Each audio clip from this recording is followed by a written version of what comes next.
Assalamualaikum warahmatullahi wabarakatuh. Bismillah, alhamdulillah, wa syukurillah, ala nikmatillah, la haula wa la quwata illa billah, amma ba'du. Pemirsa, ketemu kembali dengan Delamang Putro. Salam budaya warisan Nusantara. Pemirsa, di kesempatan ini saya akan melanjutkan keterangan-keterangan saya tentang Sandikolo, Bumi Majapahit.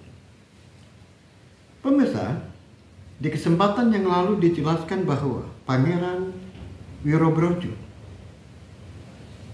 yang telah diutus oleh Adipati Tuban, Adipati Haryotejo, untuk menyelidiki tentang kebenaran Kahuripan akan menyerbu Tuban. Oleh sebab itu, Pangeran Wirobrojo menuju ke rumah seseorang karena orang ini diindikasikan mengetahui tentang rencana Kahuripan untuk menyerang Tuban. Siapa orang itu? Tidak lain adalah Gede Kusen. Setelah Gede Kusen ditemui oleh Pangeran Wirobrojo, ternyata Gede Kusen ini mendapatkan informasi itu didapatkan dari muridnya, yang mana murid itu adalah salah seorang prajurit di Kahuripan. Oleh sebab itu, oleh Pangeran Wirobrojo, apabila murid itu sudah datang, maka agar diperintahkan menemuinya di sebuah hutan, yaitu hutan Asem. Pemirsa dimanapun Anda berada, Gede Kusen mengatakan bahwa insya Allah 3 hari lagi murid yang dimaksudkan itu akan segera datang dan akan menemui Pangeran Wirobrojo di hutan Asem. Pemirsa dimanapun Anda berada, ternyata apa yang dikatakan oleh Gede Kusen itu ternyata benar. Setelah ditunggu selama 3 hari di sebuah hutan yang disebut hutan Asem, maka datanglah seseorang menuju ke tengah hutan Asem itu. Orang yang berpakaian biasa, tidak menunjukkan dia berpakaian prajurit. Dia seperti orang-orang yang mencari asam, atau orang yang sedang ingin membeli asam yang dikumpulkan oleh orang-orang yang sedang mencari asam, karena di situ banyak pohon asam.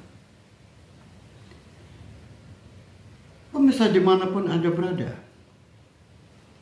orang itu nampaknya setelah masuk ke hutan Asem menoleh ke kanan dan ke kiri, seakan-akan dia sedang mencari seseorang atau mencari sesuatu. Tidak lama kemudian ditemuinya orang yang bertopi lebar yang sedang berdiri di hadapannya. Orang dengan perawakan yang gagah. Kemudian menghadang langkah dari orang yang sedang masuk ke dalam hutan itu. Karena merasa ada orang yang menghadang, maka orang itu berhenti. Wahai, apakah engkau yang sedang aku cari? Raden, Maka orang yang bertopi lebar itu kemudian mengatakan, tidak usah kamu mengatakan menyebut aku Raden. Benar, aku yang kamu cari. Ayo ikut aku. Maka orang yang datang itu kemudian mengikuti orang yang bertopi lebar. Kemudian orang ini melewati 3 orang yang sedang mencari, mengumpulkan pohon buah-buah asam yang ada di bawah pohon asam besar. Kemudian orang itu bertanya, siapa itu Raden? Kamu jangan menyebut aku Raden, panggil aku saja Ki. Baik Ki, dia itu adalah temanku. Kamu tidak usah takut, ikuti saja aku. Akhirnya orang ini sampai pada suatu tempat yang dituju oleh orang yang bertopi lebar itu. Orang yang bertopi lebar itu tidak lain adalah Pangeran Wirobrojo yang sedang menyamar. Setelah sampai pada suatu tempat yang tersembunyi, maka 2 orang ini saling berhadapan dan duduk santai.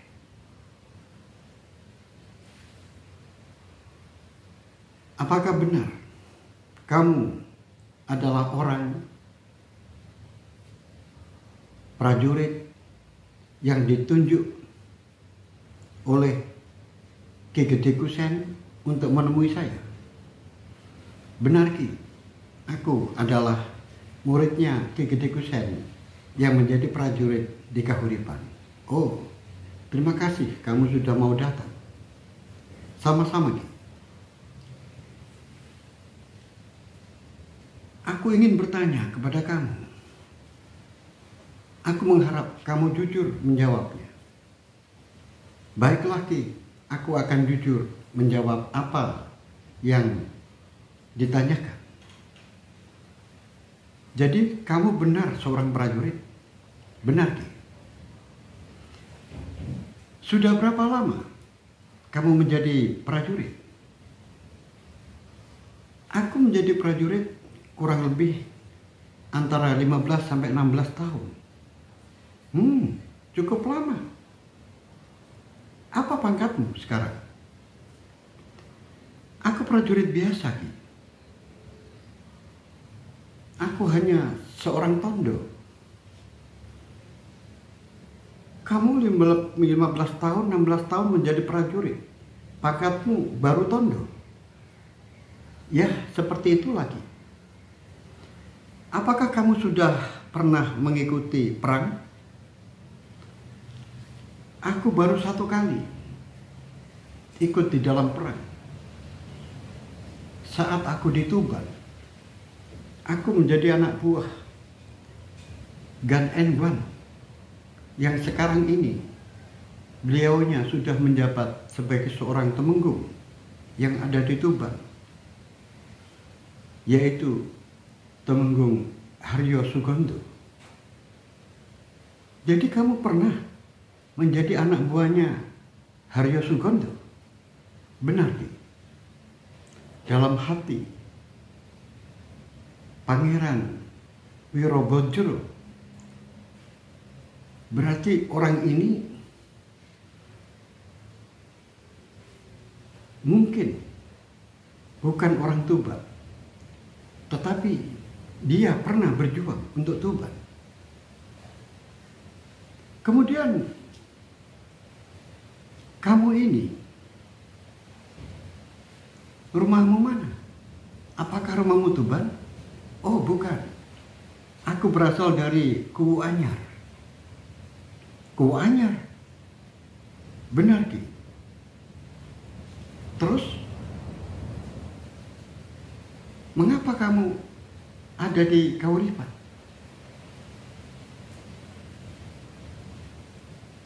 Saat aku menjadi prajurit, memang saat itu aku direkrut oleh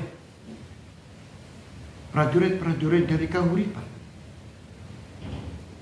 Dan pada waktu itu, ketika ada sebuah huru-hara yang ada di Tuban, aku bersama dengan orang-orang Kahuripan menuju ke Tuban. Entah orang-orang yang menyerbu Tuban saat itu karena berasal dari orang-orang yang naik perahu, maka aku ikut membantu orang-orang yang ada di darat, yang saat itu dipimpin oleh Gan Enwan. Saat Gan Enwan menghancurkan orang-orang yang ada di laut dengan perahu-perahu besarnya, kemudian para perompak itu, para bajak laut itu, kemudian mendarat. Maka bajak-bajak laut yang mendarat itu adalah bagian-bagian kami melakukan serangan, melawan, menghadapi mereka. Oh, jadi begitu. Baiklah, kalau begitu, berarti kamu sudah pernah melakukan pertempuran secara langsung di dalam medan laga. Benar, Ki? Oh iya, aku lupa bertanya, siapa namamu? Aku ini, namaku Gumuh. Gumuh? Benar, Ki? Jadi kamu Gumuh? Benar. Apakah kamu sudah punya keluarga? Keluargaku ada di Kuanyar. Aku sudah punya istri dan sudah punya anak. Jadi kamu sudah berkeluarga? Sudah, Ki. Aku heran kepada kamu. Mengapa kamu datang ke Gede Kusen, kemudian kamu membawa surat, padahal surat itu adalah surat rahasia? Mestinya surat itu sangat membahayakan bagi dirimu, bagi Gede Kusen, dan bagi orang-orang yang menerima surat itu. Apakah kamu sudah memikirkan hal itu? Terus bagaimana ceritanya sampai kamu bisa mendapatkan surat itu? Begini, Ki. Aku ini direkrut oleh seseorang.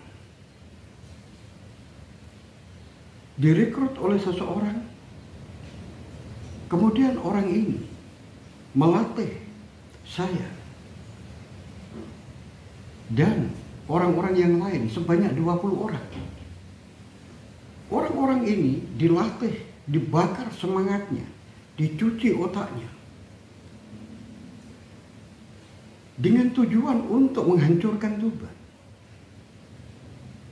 Nah, saat itu, karena aku ini mempunyai tugas sebagai kurir,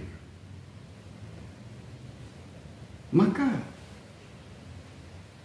biasanya yang mengantarkan surat-surat itu adalah saya. Nah, pada suatu ketika, aku sedang berlibur. Karena setiap 35 hari sekali, maka ada waktu berlibur 2 hari. Secara bergiliran. Jadi orang-orang itu tidak bersamaan liburnya.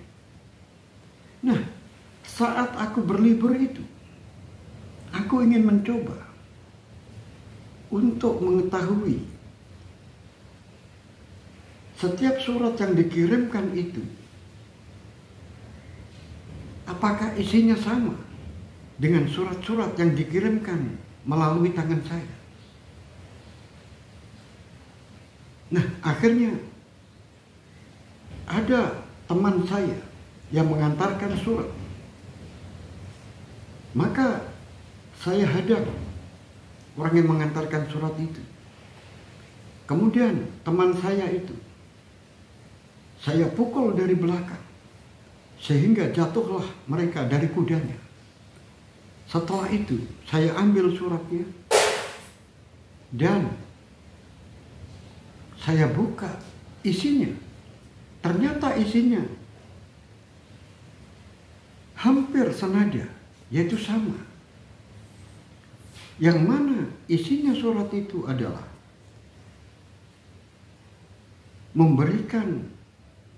mengajak orang-orang yang dituju itu untuk membenci Tuban, untuk menghasut agar mereka-mereka itu bersama-sama menyerbu Tuban. Seperti itu isinya surat. Akhirnya surat itu saya berikan kepada Ki Gede Kusen. Karena terus terang Ki, aku adalah orang yang sudah memeluk agama Islam. Kemudian aku setiap 35 hari sekali, aku selalu dolan, sowan ke hadapan Ki Gede Kusen. Nah, pada waktu itu, setelah aku menangkap temanku sendiri, kemudian merampas surat itu, kemudian surat itu saya berikan kepada Ki Gede Kusen. Setelah dibuka oleh Ki Gede Kusen, isinya seperti itu. Maka Ki Gede Kusen mengutus santrinya untuk mengantarkan surat itu ke Tuban. Seperti itu. Oh, jadi seperti itu. Benar, Ki. Nah, sekarang aku bertanya kepada kamu. Kamu ini adalah seorang prajurit yang direkrut agar kamu menjadi prajurit-prajurit yang militan, prajurit-prajurit yang setia. Tapi kamu melakukan pembelotan. Kamu pasti akan dihukum berat. Bahkan kamu akan dibunuh apabila kamu tertangkap. Benar. Itu sudah saya pikirkan. Pembelotan saya ini hukumannya adalah mati. Nah, mengapa kamu lakukan ini semuanya? Aku sudah mengatakan, aku sudah masuk agama Islam. Kemudian isi surat itu ingin menghancurkan Tuban disebabkan oleh dua hal. Karena Tuban dipimpin oleh orang-orang atas angin, orang-orang asing, bebas masuk ke Tuban. Bahkan sekarang yang menjadi adipati Tuban adalah orang asing. Haryo Tejo adalah orang Cina. Gan Enchun adalah orang Cina. Kemudian adiknya Gan Enchun adalah Gan Enwan. Sekarang sudah menjadi seorang Temenggung, menjadi senopati di Tuban. Orang-orang itu tidak terima. Oleh sebab itu mereka menghasut orang-orang untuk membenci Tuban dengan dalih ingin merebut tanah leluhur, mengembalikan tanah leluhur, jangan sampai direbut oleh orang-orang atas angin. Yang kedua, mereka berdalih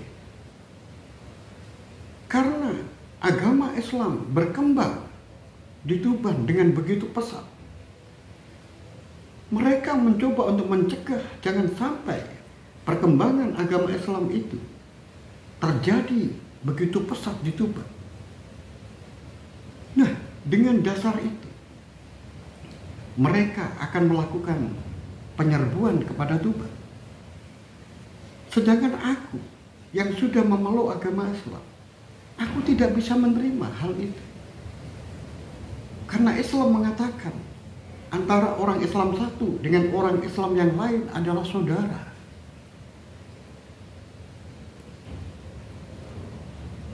Itulah kalau Raden ini bertanya tentang alasan saya, mengapa melakukan ini semuanya? Mengapa saya melakukan pembelotan? Jadi seperti itu alasanmu. Benar, Ki. Tapi pernahkah kamu berpikir, tindakanmu ini sangat membahayakan, bukan hanya kepada dirimu, tetapi juga banyak orang. Kamu sekarang melibatkan Gede Kusek dalam urusan ini.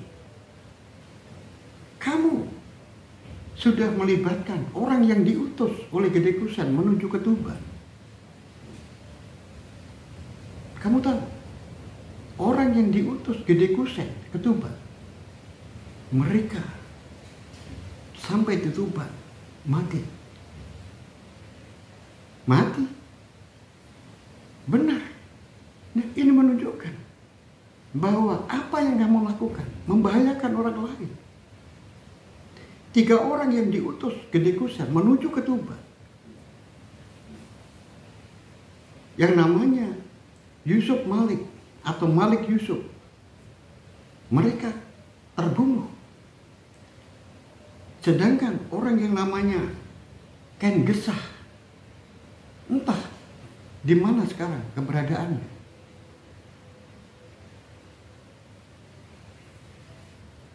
Kemudian yang lain juga sama seperti itu. Ini menunjukkan bahwa apa yang kamu lakukan membahayakan orang lain. Apakah sudah kamu pikirkan itu? Dan kamu tahu akibatnya. Setelah Tuban menerima surat dari Gede Kusek, banyak yang dikhawatirkan. Kalau ini nanti diketahui oleh kerajaan Mojopahit, pasti Mojopahit akan mengatakan bahwa Tuban berkhianat. Orang-orang Islam yang ada di sana mengumpulkan kekuatan. Orang-orang Islam di sana tidak setia kepada Mojopahit. Apakah itu tidak kamu pikirkan? Waduh, ngapunten. Mohon maaf. Ki, aku tidak berpikir sampai di sana. Aku berpikirnya hanya itu. Bahwa ada orang-orang yang ingin memusuhi Tuban. Ingin membunuh orang-orang yang ada di sana. Menghancurkan perkembangan Islam yang ada di sana. Hanya itu yang aku pikirkan. Dan aku tidak rela. Aku memberikan surat itu dengan harapan agar orang-orang Tuban melakukan kesiapan. Kalau ada orang-orang yang ingin menyerbu Tuban, hanya itu yang aku pikirkan ke saat itu. Baiklah. Sekarang aku bertanya kepada kamu. Siapa yang merekrut kamu? Aku direkrut seseorang. Kemudian aku dibawa ke suatu tempat.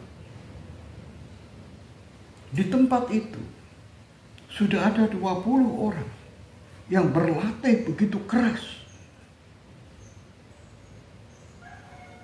Dilatih dengan berbagai macam penggunaan senjata. Mulai permainan pisau, anak panah, kemudian dilatih tentang ketelik sandian, dilatih fisik yang begitu berat, dan juga dicuci otaknya.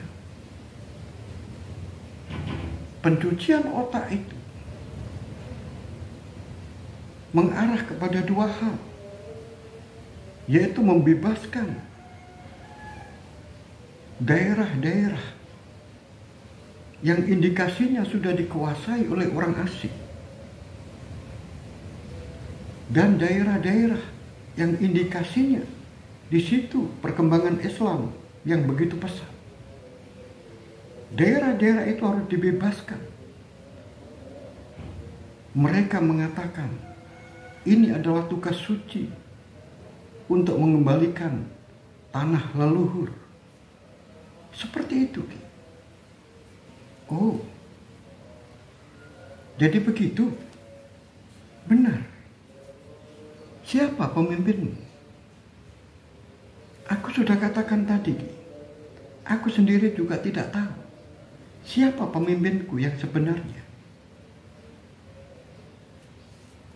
Apa kamu tidak bohong? Demi Allah, aku berjanji, aku bersumpah demi Tuhanku Allah dan demi Rasulku Rasulullah, aku tidak berbohong. Aku tidak tahu, yang aku ketahui 20 orang di situ itu dipimpin oleh seorang bekel yang terus melatih 20 orang itu.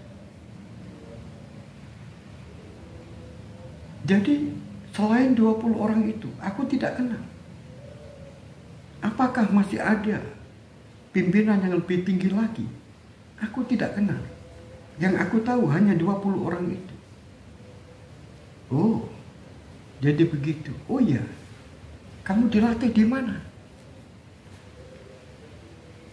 Aku dibawa ke sebuah tempat yang jauh dari keramaian, yaitu di lereng Bukit Pawitro. Bukit Pawitro, Gunung Pawitro. Gunung Pawitro, benar. Di sana tidak ada siapapun kecuali 20 orang itu. Dan mereka diawasi begitu ketat. Dalam 35 hari, hanya libur 2 hari. Dan itu pun kembalinya harus tepat waktu. Apabila tidak tepat waktu, pasti mereka akan dihukum berat. Nah, di dalam waktu 2 hari itulah aku gunakan untuk menemui Gede Kusek. Informasi apapun di dalam pelatihan-pelatihan itu aku sampaikan pada Gede Kusek. Oh, jadi begitu. Tindakanmu ini sangat membahayakan. Membahayakan sekali. Apalagi pengkhianatanmu ini bukan hanya kamu yang akan dihukum. Pengkhianatanmu ini kalau terbongkar oleh kelompok mereka, bukan hanya kamu yang mati, tetapi istrimu dan anakmu dan keluargamu yang lain juga akan mati. Benar. Kelompok saya juga sudah mengatakan seperti itu. Apabila ada yang berkhianat, maka pengkhianatan itu harus ditebus dengan nyawanya, nyawa keluarganya. Itu adalah sudah disampaikan oleh mereka, disampaikan oleh Ki Bekel, orang yang memimpin 20 orang itu.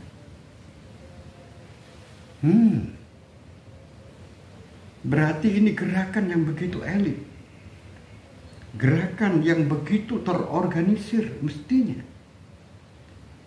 Apakah 20 orang ini adalah kantong kecil dari kantong-kantong yang lain? Wah, kalau itu aku tidak tahu, Ki.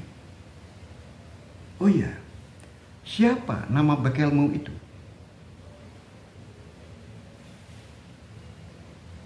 Bekel yang memimpin 20 orang itu namanya adalah Bekel Kapayungan. Bekel Kapayungan? Benar. Orangnya sangat-sangat tegas. Tidak pakai ampun. Dan apabila ada anak buah mengalami indisipliner atau tidak disiplin, maka dia tidak segan-segan untuk menghukumnya dengan keras. Baiklah, baiklah. Jadi tindakanmu ini sungguh-sungguh sangat membahayakan dan membahayakan keluargamu. Oleh sebab itu, kamu harus segera mengambil tindakan yang tegas. Terus apa yang harus aku lakukan? Kamu kan seorang kesatria. Seorang kesatria harus berani menanggung segala apa yang telah dilakukan. Jika kamu sudah berniat untuk membelot, maka sekarang yang kamu selamatkan terlebih dahulu adalah keluargamu. Ungsikan keluargamu, anak dan istrimu ke sebuah tempat yang tidak bisa disentuh oleh mereka. Itu adalah langkah yang pertama.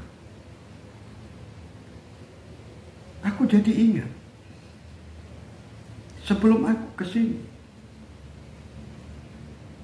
di Tuban sudah banyak prajurit-prajurit yang tidak tahu dari mana asalnya. Bahkan ada yang tertangkap. Setelah tertangkap, mereka rame-rame dibawa ke alun-alun. Setelah dibawa ke alun-alun, mereka disuruh mengaku. Dari kelompok mana? Disuruh siapa? Tetapi ketika mau mengaku, dia dibunuh oleh seorang bekel. Jadi sekarang ini sulit untuk membedakan mana kawan dan mana itu lawan.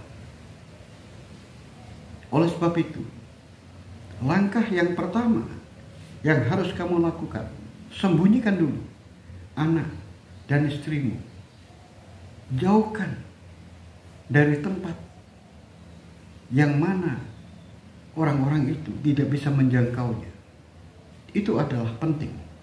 Dan sekarang kamu pergilah, temui Gede Kusen. Sampaikan bahwa kamu sudah ketemu dengan saya.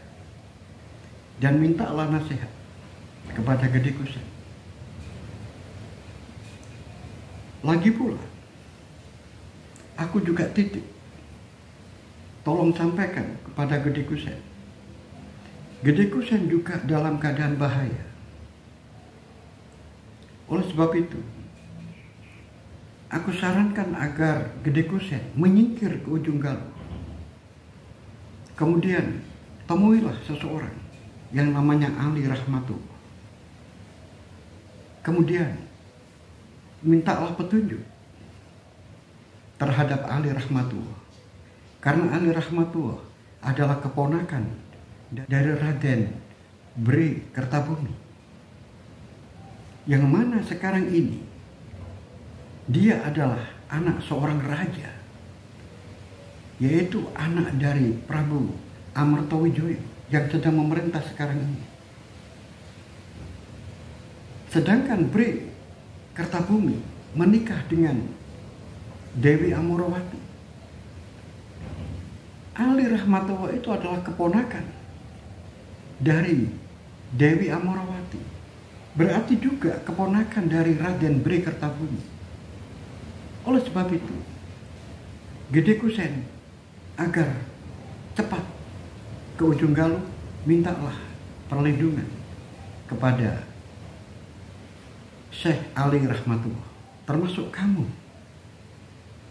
Baiklah, terima kasih Raden, sudah diberikan saran seperti itu. Baiklah, kalau begitu pergilah.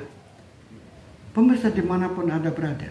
Akhirnya Pangeran Wirobrojo mengajak teman-temannya untuk segera kembali. Pemirsa dimanapun Anda berada, bagaimanakah kelanjutan cerita ini? Oleh sebab itu, ikuti terus cerita ini sampai selesai. Sampai di sini akhirul kalam. Billahi taufiq wal hidayah, walinaya. Assalamualaikum warahmatullahi wabarakatuh. Salam budaya warisan Nusantara.